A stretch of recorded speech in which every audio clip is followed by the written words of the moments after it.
Bonjour et bienvenue sur Milo TV. Cette semaine, nous allons à la découverte du réseau de transport en commun à Bas-la-Ligne. Nous allons rencontrer le directeur Cyril Antoniotti. Venez avec moi. Alors, le réseau à Bas-la-Ligne a été créé donc en 2019 et il a été mis en service le 16 mai 2022.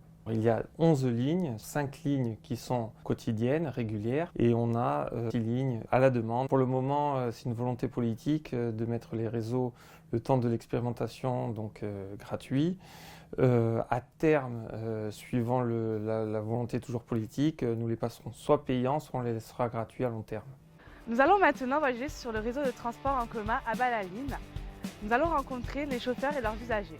Je suis chauffeur depuis 4 mois et quelques à Bas-la-Ligne. Je dessers toutes les lignes hebdo et les lignes régulières. Le type de public, c'est plus des gens retraités qui, des fois, n'ont pas trop de moyens de locomotion. Puis je pense qu'ils ont besoin aussi d'échanger, quoi. Et puis il faut y mettre du sien, quoi. Donc c'est ça qui est important aussi. Donc, hein.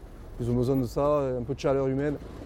Et je sais qu'en ce moment, il y en a besoin quand même. J'ai moi-même une voiture, mais je trouve que l'initiative est très intéressante.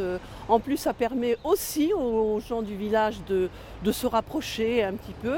Et puis, c'est très, très pratique pour tout le monde. Je félicite la collectivité qui a mis ce réseau en place. Je souligne, on a toujours des chauffeurs super sympathiques et bienveillants. On est rassurés. J'ai pris le bus pour la première fois la semaine dernière. Et je n'ai jamais osé le prendre, j'avoue. Puis, je me suis lancée. Ça m'a plu. J'ai trouvé que c'était très agréable, très utile aussi. Donc aujourd'hui, je recommence l'expérience.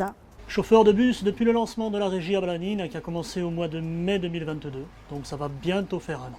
Principalement, je suis sur la ligne 1, l'omnibus qui fait de Loz arrive jusqu'à la limite de la communauté de communes, la zone de Corbard. Et selon les rythmes de service, il peut arriver que je monte aussi dans les villages, desservir les villages un peu isolés. C'est un service public. C'est travailler au service du collectif, aider les gens à se déplacer, apporter une alternative à la voiture individuelle, et voilà, rendre service aux gens, quoi. On a commencé à le prendre depuis mois d'août et finalement ça nous convient amplement. J'ai pas de voiture pour l'instant, le car est quand même plus écologique que la voiture. Merci de nous avoir suivis. Pour plus de renseignements, consultez la page abalina.corsica. À bientôt sur Milo TV.